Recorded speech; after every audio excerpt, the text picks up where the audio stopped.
വിശുദ്ധ യോഹന്നാൻ അറിയിച്ച സുവിശേഷം 3-ാം അധ്യായം 31 മുതൽ 36 വരെയുള്ള തിരുവചന ഭാഗം. ഉന്നതത്തിൽ നിന്ന് വരുന്നവൻ എല്ലാവർക്കും ഉപരിയാണ്. ഭൂമിയിൽ നിന്നുള്ളവൻ ഭൂമിയുടേതാണ്. അവൻ ഭൗമിക കാര്യങ്ങൾ സംസാരിക്കുകയും ചെയ്യുന്നു. സ്വർഗത്തിൽ നിന്ന് വരുന്നവൻ എല്ലാവർക്കും ഉപരിയാണ്. ഈശോ മിശിഹാ സ്വർഗത്തിൽ നിന്നുള്ളവനാണെന്ന് സ്നാപക യോഹന്നാൻ സാക്ഷ്യപ്പെടുത്തുകയാണ്. സ്നാപകൻ അത് അംഗീകരിക്കുകയും പ്രഘോഷിക്കുകയും ചെയ്യുന്നു.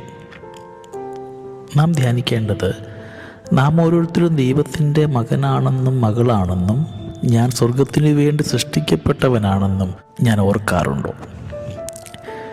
ഞാൻ സ്വർഗീയ ഭവനത്തിലെ അംഗമാണെന്ന ബോധ്യം എൻ്റെ പ്രവൃത്തികളിൽ പ്രകടമാണോ? സ്നാപകൻ യഹൂദരെ ഇപ്രകാരം കുറ്റപ്പെടുത്തുന്നുണ്ട്: യഹൂദർ ഭൂമിയിൽ നിന്നുള്ളവരാണെന്നും ഭൗമിക കാര്യങ്ങളിൽ മാത്രം വ്യാപൃതരാണെന്നും. ഇന്ന് ഈശോ മിശിഹാ കടന്നു വരികയാണെങ്കിൽ എന്നെക്കുറിച്ചും അങ്ങനെ തന്നെ ആയിരിക്കുമോ പറയുക?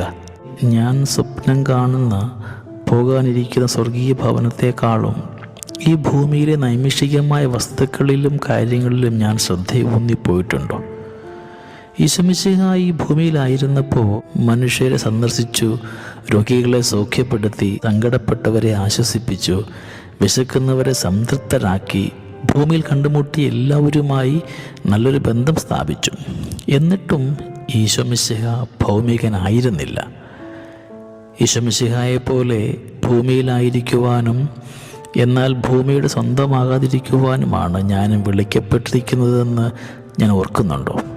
എൻ്റെ ജീവിതത്തിൽ ഞാൻ കണ്ടുമുട്ടുന്ന ഓരോ വ്യക്തികളോടും ആത്മാർത്ഥമായ സ്നേഹബന്ധം കാത്തു സൂക്ഷിക്കുവാനും അവരുടെ ജീവിതങ്ങളിൽ ആഴമേറിയ സ്വാധീനം ചെലുത്തുവാനും അതേസമയം ഞാൻ ദൈവത്തിൻ്റേത് മാത്രമാണെന്ന് മറക്കാതിരിക്കുവാനും അവൻ മാത്രമാണ് എൻ്റെ അവസാന ലക്ഷ്യം എന്ന് ഓർത്തിരിക്കാനും എനിക്കാവുന്നുണ്ടോ? സ്നേഹമുള്ളവരെ, ഈ ഭൂമിയിലായിരിക്കുമ്പോഴും ദൈവികമായ ചിന്തയോടുകൂടെ മുമ്പോട്ട് ജീവിക്കുവാൻ നമ്മെ ഓരോരുത്തരെയും യോഗ്യരാക്കണമേ എന്ന് നമുക്കിന്ന് നല്ല ദൈവത്തോട് പ്രാർത്ഥിക്കാം. ദൈവം നമ്മളെല്ലാവരെയും സമൃദ്ധമായിട്ട് അനുഗ്രഹിക്കട്ടെ. നമ്മുടെ കർത്താവ് ഈശോ മിശിഹായുടെ കൃപയും പിതാവായ ദൈവത്തിൻ്റെ സ്നേഹവും പരിശുദ്ധാത്മാവിൻ്റെ സഹവാസവും നമ്മളെല്ലാവരോടും കൂടെ ഉണ്ടായിരിക്കട്ടെ, ഇപ്പോഴും എപ്പോഴും എന്നേക്കും. ആമേൻ.